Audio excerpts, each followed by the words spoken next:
Hello, it's been a while, great to see you. I haven't been cooking or recording videos so much, but today is definitely a cooking kind of day and there's some things that I'd like to share with you. The first thing I'm going to do is make some Greek empanadas. They're one of my favorites, they're super easy and I like to put them in the freezer to pull out when I'm short on time. So things that you'll need to make these today. I have one diced Vidalia onion up top. Chopped spinach from my garden in the middle. I have Kalamata olives over there on the side. I prefer to use ground lamb, but I don't have it, so I'm going to use what we do have. And once again, it's that Hatfield country sausage that I use in a lot of things. Just 1 pound block. Feta cheese. I have the store-bought pie crust.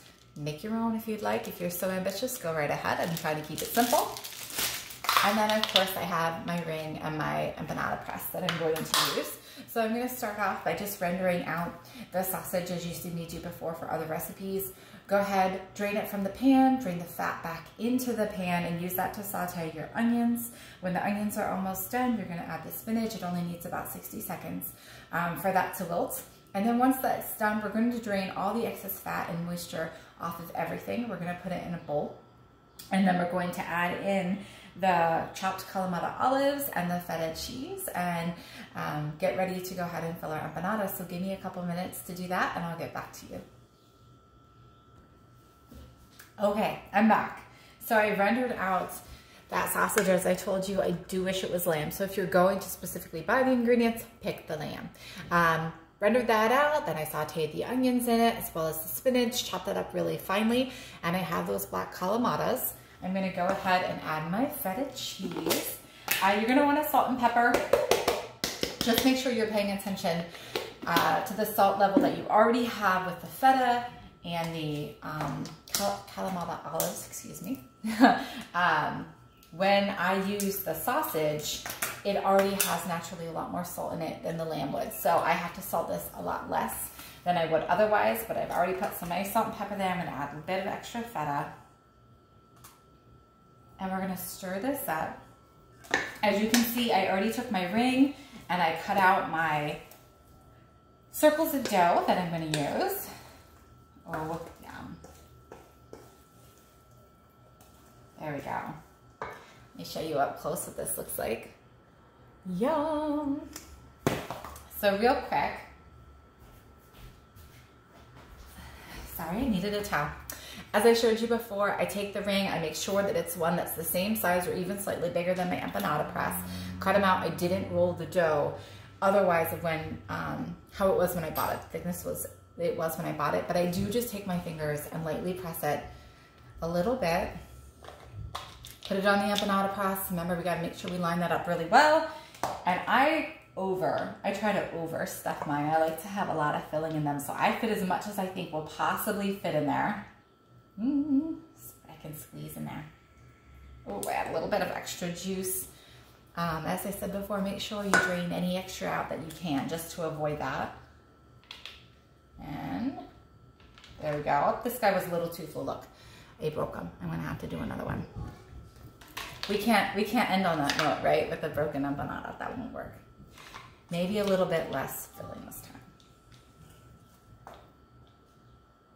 All right, we'll try to be a little more conservative this time with the filling. I think we'll be all right this time. There we go. And maybe if I'm a little bit more gentle than I was last time.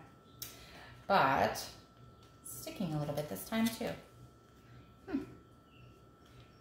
Wow. It may need a little bit of flour as well to keep it from sticking like it is. Wow. There we go. Once I get my press to work properly, I will have all my empanadas.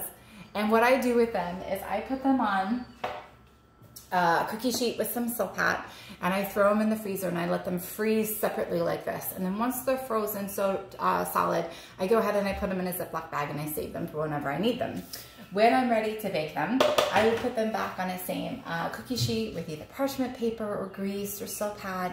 Preheat the oven to 400 degrees, egg wash the top of them so that they'll get nice and golden brown, and go ahead and bake them for about, it's usually about 10 to 12 minutes or so until they're nice and golden brown, completely thawed the whole way through.